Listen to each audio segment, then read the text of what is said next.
Nipah virus एक खामोश लेकिन खतरनाक संक्रमण। निपाह वायरस एक दुर्लभ लेकिन बेहद गंभीर बीमारी है जो जानवरों से इंसानों में फैलती है। इसे जूनोटिक वायरस कहा जाता है और इसके प्राकृतिक वाहक फल खाने वाले चमगादड़ होते हैं।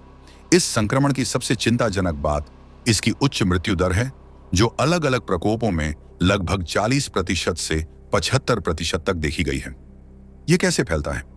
संक्रमित चमगादड़ों या सुअरों जैसे जानवरों के संपर्क से वायरस मनुष्यों तक पहुंच सकता है। लार, मूत्र या मल से दूषित भोजन जैसे फल या कच्चा खजूर का रस संक्रमण का कारण बन सकता है। कुछ मामलों में यह संक्रमित व्यक्ति के नजदीकी संपर्क से भी फैलता है। भारत में केरल और पश्चिम बंगाल जैसे क्षेत्रों में समय समय पर इसके मामले सामने आते रहे हैं, जो अक्सर संक्रमित स्रोतों से जुड़े होते हैं।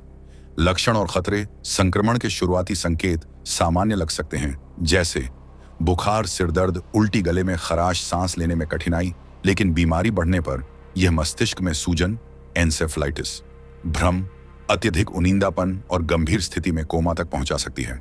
आमतौर पर लक्षण 4 से 14 दिनों के भीतर दिखाई देते हैं, हालांकि कुछ मामलों में यह अवधि लंबी भी हो सकती है। इलाज की स्थिति। अभी तक निपाह वायरस के लिए कोई लाइसेंस प्राप्त वैक्सीन या विशेष दवा उपलब्ध नहीं है। उपचार मुख्यतः सहायक देखभाल पर आधारित होता है, जैसे हाइड्रेशन और श्वसन सहायता।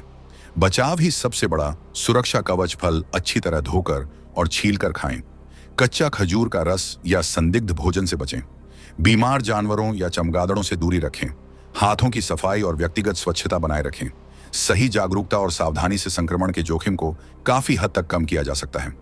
नोट: यह जानकारी जागरूकता के उद्देश्य से है। किसी भी लक्षण या संदेह की स्थिति में तुरंत डॉक्टर से संपर्क करें।